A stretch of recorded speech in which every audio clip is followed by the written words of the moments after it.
Hello Dachepalli, మీ అందరికీ పరిచయం ఉన్నా లేకపోయినా ఖచ్చితంగా పరిచయం చేసుకోవాల్సిన మొబైల్ షాప్ మన భాష మొబైల్ షాప్ అండి. ఈరోజు వచ్చేసి మన కస్టమర్ సతన్పల్లి నుంచి వచ్చారు. మన వీడియోస్ చూసి ఆయన ఫోను ఒక 2 months బ్యాక్ వాటర్లో పడిందంట. తర్వాత వేరే చోట చూపించారు. ఇది వచ్చేసి రెడ్మీ 13A అండి.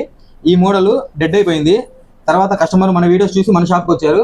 ఈ రోజు అయితే ఆ ప్రాబ్లం అనేది సాల్వ్ చేసాము. ఇప్పుడు చూడండి, ఫోన్ వర్కింగ్ కండిషన్లో ఉంది. ఆయన ఏ ప్రాబ్లం మీద వచ్చారో ఆయన మాటల్లోనే విందాం. అన్న, ఏమైందన్న మీ ఫోన్కి? ఫోన్లో వాటర్ పడ్డాయి. వేరే షాప్లో చూపిస్తే కాంబో పోయిందని ఒకసారి, మదర్ బోర్డులో తేడా ఉంది, ఐసీ పోయిందని చెప్పారు. నాకు డౌట్ ఉండి ఇన్స్టాల్ చూశాను కదా, తర్వాత చేపిద్దాం పక్కన పడేసా. ఇప్పుడు 3 నెలలు అయింది చేపిక. ఇప్పుడు తీసుకొచ్చి చూపిస్తే మీరు 5 minutesలో చేసి పంపించేస్తున్నారు. బాగుంది, సర్వీస్ కూడా. సర్వీస్ బాగుంది. ఇది ఏ మొబైల్ షాప్ అన్న? ఇది భాషా మొబైల్ షాప్, భాషా మొబైల్స్ దాచేపల్లి. అడ్రస్ వచ్చేసి భాషా మొబైల్స్ దాచేపల్లి, ఆర్టీసీ మన గుంటూరు బస్ స్టాండ్ కింద అండి. భాషా మొబైల్స్ అని మీకు బోర్డు కనిపిస్తూనే ఉంటుంది. మీ ఫోన్లో అయినా ఇలాంటి ఇష్యూస్ ఏమైనా ఉంటే మా షాప్కి కాంటాక్ట్ అవ్వండి. Okay, thank you.